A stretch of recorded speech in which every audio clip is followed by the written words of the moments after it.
This is Mac OS Ken. A bearish take on Apple, positive notes on iPhone and services, and reviews are out for this week's MacBook Pro. It is Thursday, the 23rd of June, 2022.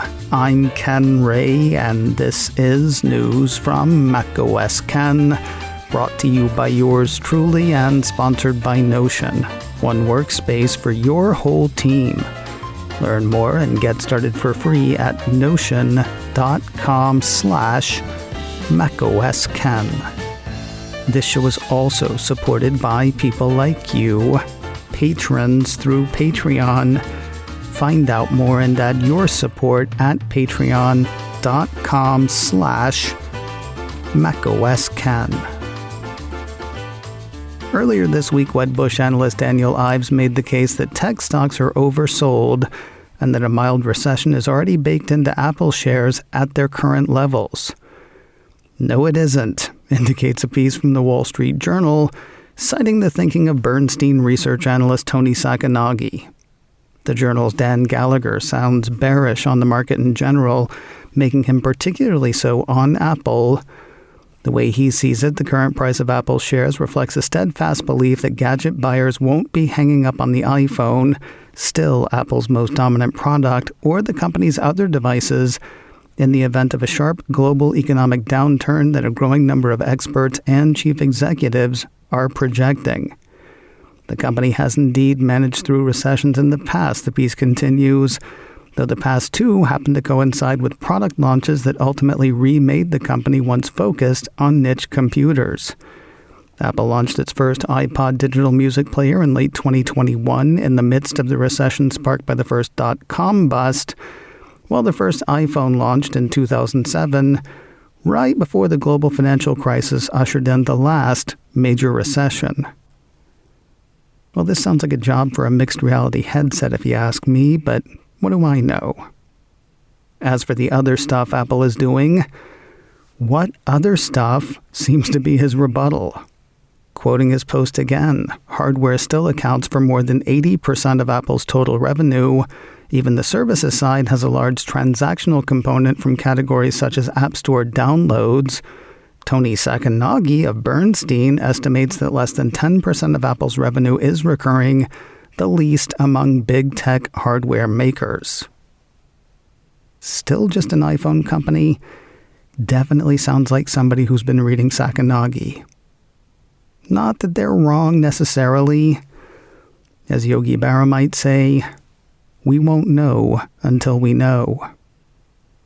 While worry around Apple and iPhone looms on the horizon for some, the current iPhone picture looks pretty sweet. We heard earlier this week about a rebound for May iPhone sales in China. UBS analyst David Vogt wrote to investors that iPhone shipments increased about 13% year over year and about 155% month over month as Apple took material share in the Middle Kingdom. Though the note on his note did not say so, he was apparently looking at numbers from the China Academy for Information and Communications Technology, or CAICT. I say so because a note from Morgan Stanley, parts of which were posted by Apple 3.0, show similar numbers, citing CAICT as their source. Basically, that organization posts numbers from domestic phone sales and imported phone sales. Since the only imported phones that sell in any real volume in China are made by Apple, a rise in imported phones tends to be equated to a rise in iPhones. Thus, Morgan Stanley showing a rise of 14% for iPhone versus UBS's roughly 13% iPhone rise. Last month's uptick for iPhone in China had UBS indicating that possible weakened iPhone sales were less of a worry. Now, Morgan Stanley analyst Eric Woodring is saying the same. Quoting Woodring, "These strong May iPhone results help make up for the weakness in April and reflect the fact that Apple is the most sought-after premium smartphone brand in China." Also, Woodring is now the analyst on Apple for Morgan Stanley. According to Apple 3.0, Katie Huberty has moved into a management role. Congratulations to her. The site has the firm saying that Huberty is still involved with Apple coverage as it transitions over to Eric. Morgan Stanley has an overweight rating on Apple shares.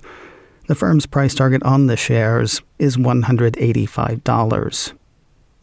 When you're looking at the top smartphone makers on Earth, it is practically a two-horse race. At least it was a couple of months ago. Counterpoint research hit this week with global smartphone sales for the month of April. According to the firm, 5 of the top 10 smartphones sold in April were made by Apple, 4 were made by Samsung, and 1, the 10th most popular phone, was made by Xiaomi. Running down that list, it was iPhone 13 in first, followed by iPhone 13 Pro Max, then iPhone 13 Pro, then iPhone 12. Samsung shows up at number 5 with the Galaxy S22 Ultra 5G. Number 6 is Samsung Galaxy A13, followed by iPhone SE 2022. Samsung Galaxy A03 Core is number 8. Samsung Galaxy A53 5G is number 9. And Xiaomi rounds out the top 10 with the Redmi Note 11 LTE. Now, as impressive as that list is for Apple and Samsung, Counterpoint points out that the top 10 models only account for about 20% of April's total smartphone market. The firm also notes the growth of 5G on the list. In April of last year, only 4 phones in the top 10 were 5G enabled. This year, that number is up to 7. Not overly surprising considering all 5 of Apple's phones on the top 10 sport and support 5G. Notable in its absence is iPhone 13 mini. Oh, Counterpoint didn't note that, but I did. Not that smaller and less expensive iPhones don't have a place. On the 7th place iPhone SE, Counterpoint says, the recently launched iPhone SE 2022 saw triple-digit month-over-month growth, entering the top 10 list. The mobile has done particularly well in Japan, where it topped the sales chart for April and captured 18% of the nation's smartphone market share. While Bernstein Sacconaghi and the Wall Street Journal's Gallagher may poo-poo Apple's services side, Evercore analyst Amit Daryanani sees a lot happening in it. Apple 3.0 ran part of a note he wrote Wednesday, wherein he said a recent survey of over 3,000 smartphone users surprised to the upside.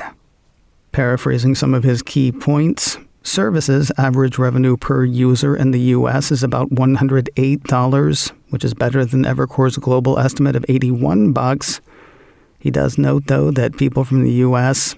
kind of spend money like people from the U.S. He and his expect average revenue per user to grow at a 17% compound annual growth rate through fiscal year 2026, with plenty of runway for services like Apple Music, Apple TV+, Apple Arcade, and so on. While Apple Pay adoption is still low relative to international markets, Evercore thinks products like Apple Card and Apple Pay Later will boost that. Apple TV, by which I assume he means Apple TV+, stands to pick up more users and subscribers as Apple adds sports offerings. And Evercore expects Apple Care to keep growing if or as the cost of Apple gear moves higher. If there was any negative in his takeaways, it was tied to Apple Music. Quoting that point, while music adoption remains respectable at 22%, it's notable that more iPhone users prefer Spotify, 28%, versus Apple Music, the aforementioned 22%. Shifting this via bundling could be beneficial for Apple. Mostly, though, the survey was more positive than the firm expected, increasing the team's confidence that Apple can continue to grow the services business at a mid-teens rate. Evercore has an outperform rating on Apple shares. The firm's price target on the shares is $210. More news in a moment, but first a word from Notion, one workspace for your whole team. With hybrid work probably here to stay, the strongest teams are the ones who can keep it together without having to be together. Let Notion be the one hub where your whole team can share work and processes, manage projects, and collaborate with clarity. For companies of all sizes, Notion provides one central and customizable workspace that can be tailored to fit any team and bring all teams together to get more done and move faster. Companies of all sizes, Figma, Axios, Headspace, Duolingo. So many companies you know and use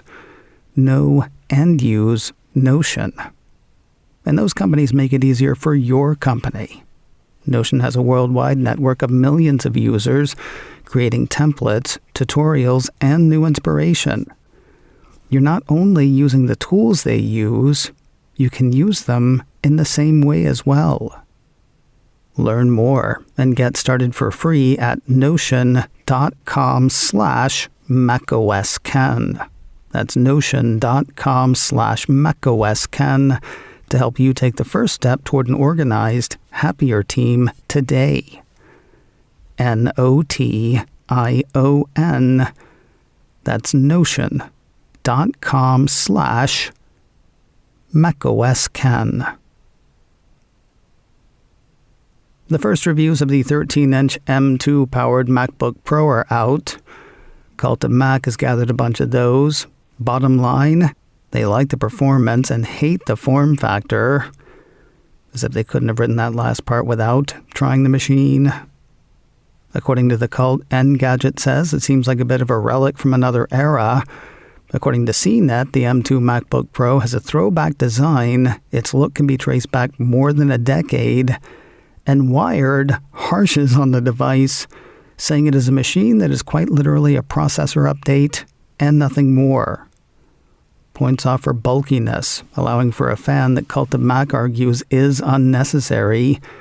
Reviewers are also upset that Apple's Touch Bar lives to fight another day. The M2 is a dream, though perhaps a confusing one. While it is faster than the M1, it is apparently not as peppy as the M1 Pro nor the M1 Max, but those are 14 and 16-inch machines. If you need small, and now, this is the best Apple has to offer according to CNET. Of course, the M2-powered 13-inch MacBook Air is due out next month, so work that into your calculations before you do any buying. Work on the future of Apple's ecosystem continues. 9 to 5 Mac hit with a few pieces on Wednesday, saying that the second betas of iOS 16 and one assumes iPadOS 16, macOS 13 Ventura, watchOS 9, and tvOS 16 are available to developers. Apple will start making such betas available to its public testing program sometime in July. You can get in on that action at beta.apple.com. A car powered by Android can now play Apple's way. Engadget says electric vehicle maker Polestar has made an over-the-air update available for the Polestar 2, making Apple's CarPlay available on the Android automotive-based sedan. Polestar made the announcement via Twitter, saying, "The most fun part about driving a Polestar is driving it, but there's more to it. Our latest over-the-air update for the Polestar 2 comes with Apple CarPlay, allowing Polestar owners with an iPhone to change music, use apps, and communicate through Siri or the infotainment system." And finally today, at least one car maker thinks CarPlay is about as far as Apple will go in automotive. Mac Rumors highlights a Reuters report that has Volkswagen CEO Herbert Diess expressing skepticism around a full-on Apple car. The piece has Diess saying, "I'm not sure if Apple will actually bring cars to the market in the end. It would be a big effort." Rather, he thinks Apple will focus on what the report calls car cockpit software. Certainly, Apple made a big move in that direction with its Future of CarPlay tease at this month's Worldwide Developer Conference. Writing of that, Mac Rumors says users will be able to personalize their in-car experience by choosing different gauge cluster designs and widgets, with the new version of CarPlay effectively offering a wholly Apple-designed experience for all of a car's displays and functions. While it's hard to imagine car makers giving up that level of control, Apple has said that each car maker will be able to retain a sense of brand identity with the new system. While VW has not committed to employing Apple's new CarPlay, MacRumors says two of its sub-brands, Audi and Porsche, do plan to put it in the dash. macOS Ken, brought to you by me and sponsored by Notion, one workspace for your whole team. Learn more and get started for free at notion.com/macOSKen. This show is also supported by people like you, patrons through Patreon. Find out more and add your support at patreon.com/macOSKen. Advertising handled by Backbeat Media, online at backbeatmedia.com. You can reach me a couple of ways. info@macosken.com or call 716-780-4080.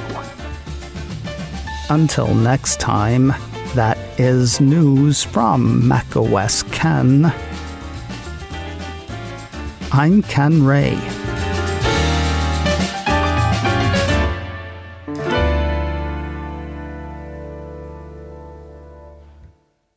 Ciao.